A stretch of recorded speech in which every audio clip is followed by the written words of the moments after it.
You have chosen to be born into the most challenging virtual reality in the universe. At this moment, your avatar body is developing. You may come and go at any time during this 9-month period as you adjust to the feeling of being in a physical form. You may ask questions from within your developing avatar, or you may come and go between here and the spirit world as you adjust to the density of the slow-moving material world known as Earth. You may also skip ahead and observe yourself playing in previous and upcoming games. However, once you are born and enter into the Earth playing field, you will gradually enter into what we refer to as the deep sleep, forgetting everything you now know. Your mission, which you have been preparing for in countless game lifetimes, is to find a way to access your true consciousness, your awakened self, while playing the Earth game. In your upcoming game, you have chosen a female avatar body. After you are born, you will not remember that your inner world programs your game experiences. For this reason, it is suggested that you practice moving your consciousness from the sensory outer world into your inner world of feeling and focus. You will be able to access transformative technologies, which will assist you in developing a higher level of intuition and emotional intelligence. Though you will not be conscious of these experiences after you are born, you will retain your cellular memory. You have chosen to play in the outer world of sensory experience.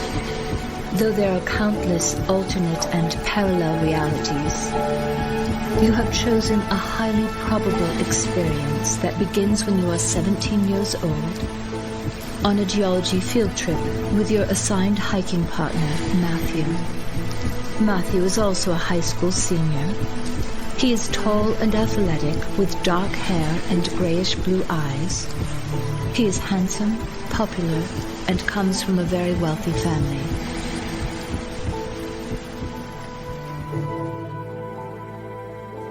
How strange it is to be 17 and facing death. The tranquility of the desert night, with its vast array of glittering stars and the merest crescent moon, belies the imminent danger of hypothermia. There is little comfort in the fact you won't be dying alone. You barely know the boy sitting by your side. Matthew had been chosen as your hiking partner by your geology teacher, but you'd never spoken until today. It started as a weekend camping trip to Canyonlands National Park with 11 other high school seniors. You left Friday at noon, and after 3 hours on paved roads and another bumpy hour down a dirt path, your old yellow school bus rumbled into your campsite, spewing noxious black clouds of exhaust that quickly dissipated into the crystal-clear evening sky of southern Utah. By midday, the temperature is 70 degrees. The sky is clear, deep blue, and so incredibly immense. You hike through fields of coarse grass, sage and prickly pear, and along dried stream beds, gathering rock samples for your class. You both scramble up and down over rugged outcrops that look like megalithic statues, frozen waves rising and subsiding in the vastness of the high desert, an indelible reminder that this had once been an ocean floor. The trail weaves through the desert, disappearing into a jumble of cliffs and ravines, then reappearing in the massive presence of red sandstone walls, laddered with cool crevices and fissures. As you emerge from the dark interior of the canyon labyrinth and sit down just a few feet apart, Matthew takes off his sunglasses as he slumps down onto the warm red rock surface to rest. It's the first time you've seen him up close. Though it makes no sense at all, and you wouldn't admit it in a million years, When he looks at you, you feel as if you've known him forever. Matthew smiles, and not only do you suddenly realize you've been staring, you are instantly mesmerized by the fact that he has dimples, and, as if you have no will of your own, you stare a little bit longer. Blinking, you return his smile a bit awkwardly, draw in a deep breath, and look up at the sky. "It's so beautiful," you say, hoping Matthew will follow your skyward gaze, rather than watching your cheeks turn blazing red. "Yeah, I love it here," he says warmly. You pull your knees close to your chest. Ironically, your backpack has the initials YOLO, you only live once, displayed across the front. But something about the last few minutes is bringing that concept into question. What if people actually live more than once? And if you are somehow remembering the feeling of Matthew, can he remember you as well? After a few moments of reflecting on the fact that your day just keeps getting better and better, you open your eyes and turn your head to see Matthew smiling at you as he hands you a bottle of water. "We need to get going," he says, and though you nod in agreement, it seems unnecessary to rush. Matthew points to a trail in the canyon below and says, "That's a much nicer trail than the one we're supposed to be on. Do you want to take that one instead?" "Sure," you say, enjoying the fact that he asked your opinion, since you wouldn't have known the difference between one trail and another. As you both descend into a deep canyon labyrinth, time seems to stand still. Surrounded by earthen walls, you can only see the vibrant sapphire sky overhead, with no indication of the sun's proximity to the horizon. Emerging from the enclosed space, a profound and hypnotic beauty appears before you, the sun falling slowly toward the horizon, washing deep oranges and fiery reds over the land. You stand staring for a moment, and then, as if awakening from a trance, you say in a slight panic, "Matthew, will we make it back on time?" "Don't worry. I know this trail really well. We'll make it." Matthew sounds confident, but you notice a certain urgency in his walk. Wherever the land is fairly flat, you run instead of walking. You scramble over boulder fields in your gradual ascent to the top of a high mesa, where red rock canyons rise majestically above the desert floor. Slanted rays drench blazing red rock walls with golden light, and shadows lengthen across the canyon, skating along the desert floor. The air is slightly cooler now, but doesn't breathe what is yet to come. As it grows darker, Matthew stops and says, "Hold on a sec," as he digs through his pack. "Shit, I forgot my glasses." "I can lead. Do you have a flashlight?" you say nervously. A guilty look passes over Matthew's face. "I don't. I was thinking this would just be a day hike. I didn't think to pack one." "It's okay. Let's just keep going." Until this point, you felt confident that Matthew would take care of everything, and if there was an emergency, he's a really fast runner and could have made it back to camp for help. But now it's up to you to get you both back safely. Anxiety blooming in your chest and flowing into every cell of your body, you take the lead, running from one rock cairn to the next. With iron legs you climb steep cliffs, the muscles in your thighs shaking with the effort. You try jogging through the fields, but can manage no more than a fast walk. The sky is now dark purple. The evening clouds are brushed over with shimmering gold, but there is just enough light to see the cairns up ahead. Despite exhaustion, you try to run as fast as you can from one cairn to the next, Then suddenly the horizon turns a soft sable, bringing to light 3 glittering stars and a new moon, dangling by an invisible thread at the edge of the horizon. In moments, the sky and land become one. It's too dark to safely go any further. Your heart is frantically rushing in your chest and roaring in your ears, as a roiling, swirling feeling makes you too dizzy to walk. Sitting side by side, you and Matthew silently watch more and more stars float out of the velvety darkness. As the temperature quickly drops, you pull on your sweater. It's oversized, warm, and cozy, and though you know the warmth won't last for long, you immediately feel better. Digging through your pack, you hand Matthew half of your peanut butter and jelly sandwich. "Thanks, I'm starving," he whispers gratefully. Within minutes, the soft evening breeze is edged with a hard chill. "How cold do you think it's going to get tonight?" you say as you empty your backpack, then fumble with different ways to fold it. "It'll probably drop below freezing. Do you know what that means?" You know the answer, but you're desperately hoping Matthew has something in mind a little less dramatic than death by stupidity, the leading cause of death between the ages of 14 and 24, a statistic regularly quoted to you by your father. Of course, you ignored him as he was just being your dad, but now you're beginning to realize how easy it is to become a statistic. "We could die from hypothermia," says Matthew, his voice low and apologetic. You involuntarily gasp a stuttering breath as tears silently stream down your cheeks. "Don't you think they'll look for us?" Matthew moves closer and puts his arm around you. "I'm sure they will.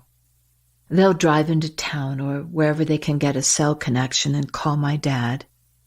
He'll fly down in his helicopter and use the searchlight, but they'll be looking at Canyon Rim, which is nowhere near here." "Wow, your dad flies his own helicopter?" you ask lightly, hoping to change the topic. "Yep," says Matthew in an exhausted tone, making it clear he doesn't particularly like his father. "He learned to fly in Africa. I call him the Great White Hunter because he goes on safaris every year. And now we have the heads of dead animals hanging all over the walls of his study." "Oh." "Yeah," says Matthew with a slight laugh. Then he draws you closer and says, "I'm sorry. It's my fault." His voice guilt-ridden. "I never should have taken you off that trail." You know he must be as frightened as you, feeling worse even, because he feels responsible for you. "It's okay," you say, squeezing his hand. "It was my choice too." As the night grows colder, the stars appear razor-sharp. Your body, tingling and numb, begins shaking uncontrollably as the freezing air penetrates your bones, a fierce, constant pain drawing out the little warmth left in your body. And though Matthew moves to sit behind you, wrapping his arms tightly around you, you feel yourself sinking into the blackness of the night sky, drowning in stars as numerous and cold as falling snow, your body encased in ice, eyes wide open, staring. Nothing seems to exist but infinite galaxies of light and color blooming in your mind, pulling you forward with greater and greater intensity into an empty void of nothingness. Suddenly, enveloped in darkness and with all the air squeezed out of your lungs, you travel at lightning speed down a long tube composed of dense gray light. With a whipping jolt, you find yourself sitting in a dimly lit room on a cold linoleum floor gasping for breath. As your vision clears, various shapes gradually begin to emerge. A thin, flimsy mattress, coupled with a faded grey wool blanket, all of which are lying in a neat pile on a cheap plastic bed frame, screwed tightly into the floor. A piece of reflective metal is embedded in the wall above a small, rust-stained sink, and next to it sits a toilet with no lid. A gloomy light is cast by a single bulb in the ceiling, encased in a metal cage. High in a corner, a solitary security camera swivels slowly back and forth, systematically scanning the room. There is nothing else. No pictures, no windows, just whitewashed cement walls. After frantically pulling on the handle and beating on the door, it's obvious no one is coming to help you. You try yelling and waving your arms at the camera, and though you're certain you're being watched, no one responds as you anxiously pace back and forth like a caged animal. Finally you give up, sit down on the decrepit little bed, cross your legs, and slowly lean back against the cold wall.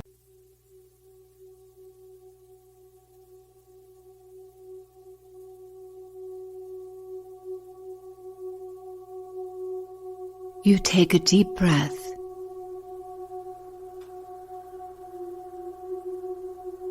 Close your eyes.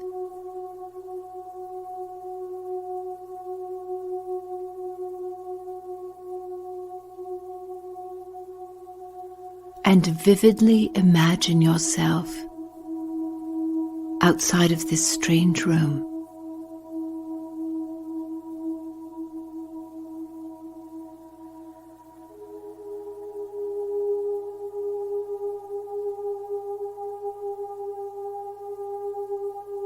Gradually, you feel your essence pull away from your body.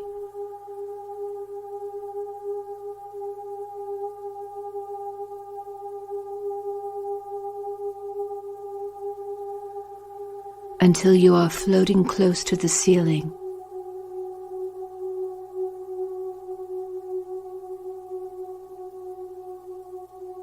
From this vantage point, you see yourself sitting motionless on the bed.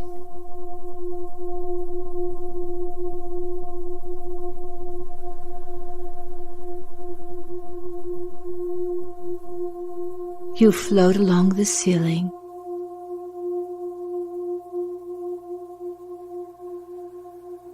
and then through the wall, and further on into a brightly lit hallway, lined with doors that look just like yours.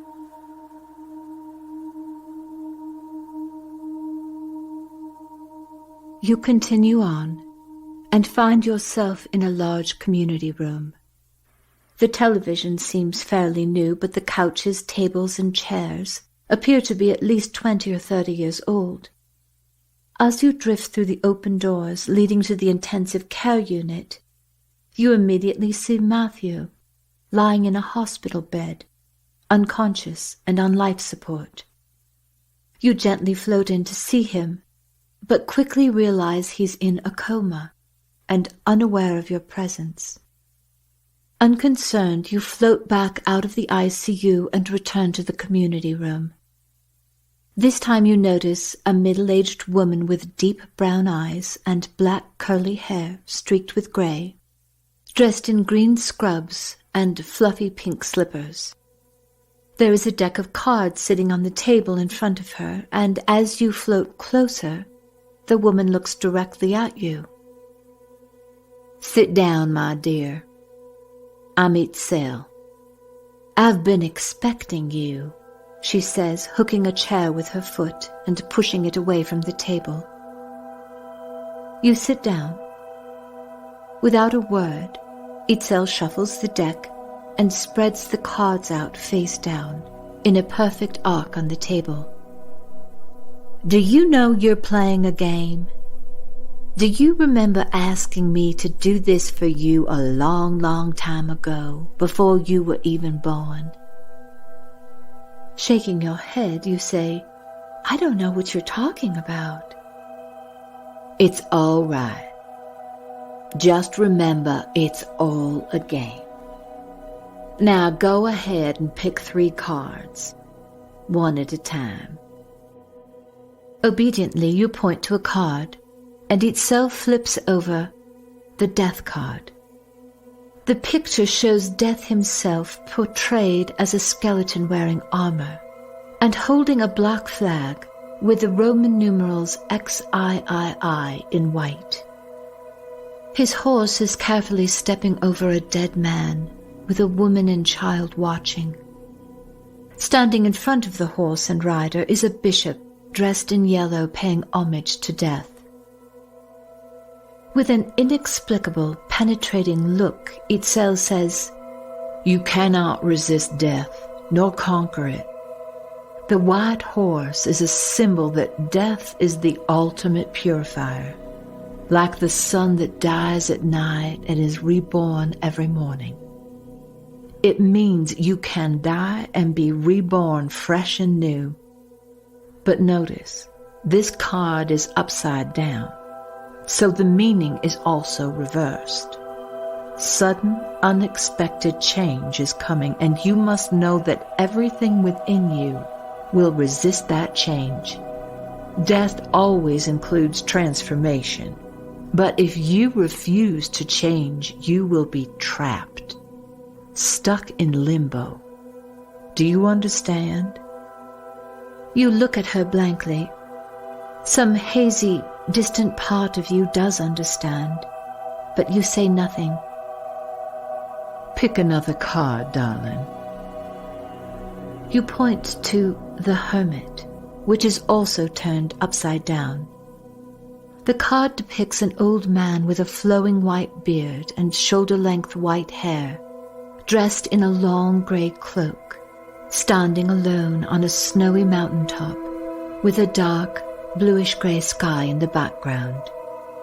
He carries a staff in his left hand and holds aloft a lantern with a glowing 6-pointed star in the center. As you can see, this card is reversed, but in the upright position, it is a symbol of wisdom and the sharing of knowledge with others. More than anything, it represents a deep awareness of yourself, an awareness that can only be gained through isolation. But the meaning is reversed, which means you will not choose to be alone or go within. Your isolation will be unwelcome, forced upon you. There will be a separation from someone you care for deeply, and it will bring you overwhelming emptiness and pain if you resist. But notice, the hermit wears the gray cloak of invisibility, and in this very moment you are invisible to everyone but me. So there is potential here if you don't resist what is now happening. Without being asked, you point to a third card, and you're immediately relieved to see that finally one of the cards is upright, until you see that it's the devil. The card portrays a satyr, an unappealing creature, part man, part goat, with large horns sprouting from his head and gigantic vampire bat wings emerging from his back. From his feet protrude bat claws, rather than the typical toes or hooves, and he is perched high above a man and woman, both naked with tiny goat horns sprouting from their heads, and they have goat-like tails as well. They are chained to the podium where the devil sits, and also chained to each other. "This doesn't look good," you say, shaking your head. With a sigh, Itzel says, "Yes, this one is challenging, no doubt." "This is just a game, right?" you say uncertainly, Yes, my dear, you are playing a game, says Itzel reassuringly. Okay, go ahead and tell me what it means. This card represents an actual person who, like a bat, sucks the life out of his prey. But in this case, it's not blood, but energy. He takes the life force of others, believing that the end somehow justifies the means. There is something about him that is irresistible, almost hypnotic. He may actually use hypnosis to get what he wants, and those that come near him are easily held within his power. The inverted pentagram above his head signifies dark intent and black magic. Is there anything good about any of this? You say doubtfully. Itzel raises an eyebrow and says, well, look here at the man and woman. It appears they're being held captive against their will. But if you look more closely, you can see the chains around their necks are loose and could easily be removed. This means they're voluntarily in bondage. This is the good news? You say impatiently. It means you have a choice. This is actually the most important card for you to understand.